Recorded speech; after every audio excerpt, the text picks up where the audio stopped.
அனைவருக்கும் வணக்கம். இன்றைய தலைப்பு எப்பொழுதும் எல்லோருக்கும் எதையாவது செய்ய வேண்டும் என்பதையே நம்ம நோக்கமாக வைத்திருக்க வேண்டும். இயல்பாக நம்ம ஒரு பாடம் ஆரம்பிக்கிறதுக்கு முன்னாடி ஒரு கதையோடு ஆரம்பித்தா நல்லாயிருக்கும்னு நினைக்கிறேன். ஒரு பழமொழி சொல்லுவாங்க, குருத்து மட்டை பழுப்பு மட்டையை பார்த்து சிரிச்சதான்.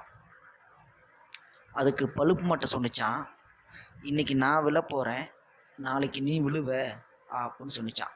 சரிங்களா? ஸோ அதை மாதிரி இயல்பாக இன்றைக்கி சமூகத்தில் மிகப்பெரிய ஒரு சமூக மாற்றம் கொண்டு வரணும், அல்லது சமூகத்தில் ஏதாச்சும் ஒரு நல்ல நிகழ்வு நடக்கணும் அப்படின்னா நம்மளை பெற்றெடுத்த அம்மா அப்பாவை கொஞ்சமாவது பார்க்கணும் அப்படிங்கிறது தான் என்னுடைய கதையோட நிகழ்வு. இயல்பாகவே நான் ஒரு இது கண்கூடாக நடந்த ஒரு கதையை நான் அந்த இடத்துல உங்களுக்கு பதிவு பண்ணுறேன்.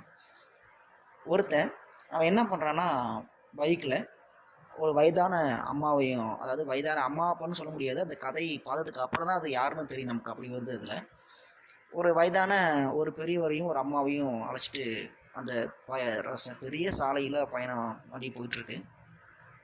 அந்த வண்டியில் பார்த்தீங்கன்னா கிட்டத்தட்ட ஒரு 4 வழி சாலை அப்படின்னு கூட சொல்லலாம்.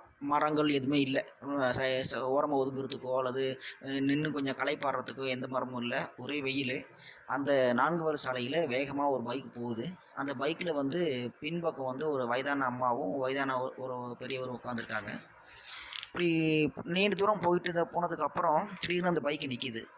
நின்ன உடனேயே அந்த பைக்கிலேருந்து 2 பேரும் இறக்கி விடப்படுறாங்க. யாருன்னா அந்த பெரியவரும் அந்த பெரிய அம்மாவும்.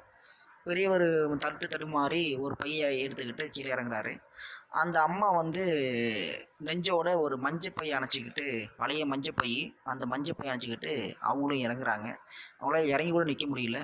அந்த பைக்கில் இருந்தவன் என்ன பண்ணுறான்னா, அந்த பைக்கிலேருந்து ஒரு பையை தூக்கி அந்த பக்கம் ஓரமாக வீசுகிறான். பெரிய பையை தூக்கி வீசுகிறான். அந்த பையில் ஒன்றும் இல்லை, பார்த்தீங்கன்னா வெறும் துணிகள். அதில் பழைய துணிகள். யாரோட துணிகள்னால், இந்த வயதான அம்மா இருக்காங்களே, இந்த அம்மாவும் இவருங்க இருக்காங்க, பெரியவர் இருக்காங்க இல்லையா, அவங்களுடைய துணிகள் தான் தூக்கி அவன் வீசுகிறான்.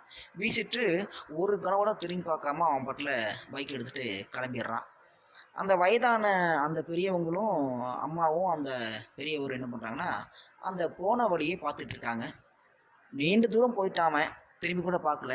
அந்த அம்மா அந்த போன பாதையை நோக்கியே அந்த அம்மாவோட கண் இருக்குது. அவர் பெரியவர் சொல்கிறாரு, சரி வாமா நம்ம போகலாம் அப்படின்றாரு. இல்லைங்க வருவான் அப்படின்னு சொல்லும்பொழுது, அவன் வரமாட்டான், வா போகலாம், நான் பார்த்துக்கிறேன், வா உன்னை அப்படின்னு சொல்லிட்டு அந்த தள்ளாத வயசுலேயும் தன் மனைவியை அழைச்சிக்கிட்டு ஓரமாக வர்றாரு. இருந்தாலும் அவங்களுடைய கண் பார்வை அந்த மகன் போன பாதையிலேருந்து திரும்பலை. யாருன்னா, தன்னை பெற்றெடுத்து வளர்த்த மகன் தான் அவன் விட்டு போனவன். சரிங்களா? நல்லா புரிஞ்சுக்கோங்க. இயல்பாக ஒரு மகன் என்ன பண்ணுறான்னா, ஒரு தன்னை பெற்றெடுத்து வளர்த்து ஒரு நல்ல இடத்துக்கு கொண்டு வந்த தன்னையே இப்படி விட்டுட்டு போகிற மாதிரி ஒரு சூழல் ஏற்படுது. இந்த சமூகம் இப்படி தான் இருக்குது. அதனால தான் இன்றைக்கி எங்கே பார்த்தாலும் முதியோர் இல்லம், எங்கே பார்த்தாலும் காப்பகம், இதெல்லாம் இருக்கிறதுக்கு காரணம் அதுதான். அதுக்கு தான் அந்த பழமொழி சொன்னேன். இப்போ நினச்சி பாருங்கள், பழுப்பு மட்டையை பார்த்து குருத்து மட்டை சிரிச்சதான். என்னன்னா, இந்த பழுப்பு மட்டைங்கிறது அம்மாவும் அப்பாவும், அவங்களுக்கு வயதாகிடுச்சு, அவங்க விழுந்துருவாங்க. அந்த குருத்து மட்டை என்பது மகன். சரிங்களா? அவன் அங்கே மேலே இருக்கிறான், அது பார்த்து சிரிக்குது, நீ விழ போகிற அப்படின்னு பார்த்து சிரிச்சது. அதுக்கு தான் பழுப்பு மட்டை சொன்னிச்சான், இன்றைக்கி நான் விழுந்துருவேன், நாளைக்கு நீனும் விழுவ, ஜாக்கிரதையாக இருந்துக்கோ அப்படின்னு நினச்சான். இதை அப்படி நினச்சி பாருங்களேன். இந்த விட்டுட்டு போன மகன் இருக்கான் இல்லையா, இந்த ஒரு வயதான அம்மாவையும் அப்பாவையும் விட்டுட்டு போன இல்லையா மகன் இருக்கான் இல்லையா, அவனுக்கு ஒரு மகன் இருந்து இவனுக்கு வயதாகி அவன் அது மாதிரி செஞ்சிச்சுன்னா அவனால் ஏற்றுக்க முடியுமா? கண்டிப்பாக செய்வான். என்ன காரணம்? அதாவது வினை செய்தவன் வினை அறுப்பான், வினை செய்தவன் வினை அறுப்பான் அப்படின்னு சொல்லுவாங்க. அதாவது இயல்பாகவே நம்ம என்ன செய்கிறோமோ கண்டிப்பாக அது நம்ம சாரும். அதுக்கு சிலப்பதிகாரத்தில் ஒரு அழகான ஒரு வரி சொல்லுவாங்க, ஊழ்வினை உருத்து ஊட்டும் அப்படிம்பாங்க. அதாவது நீ என்ன பாவங்கள் செய்தியோ அந்த பாவங்கள் உன்னை கண்டிப்பாக சேரும், அது மாறவே மாறாது. சரிங்களா? அப்போ இந்த ஊழ்வினை காரணமாக நீனும் அதே மாதிரி போவ. அதனால தான் இன்றைக்கி காப்பகங்கள் அதிகமாகிட்டே இருக்குது, குறையில.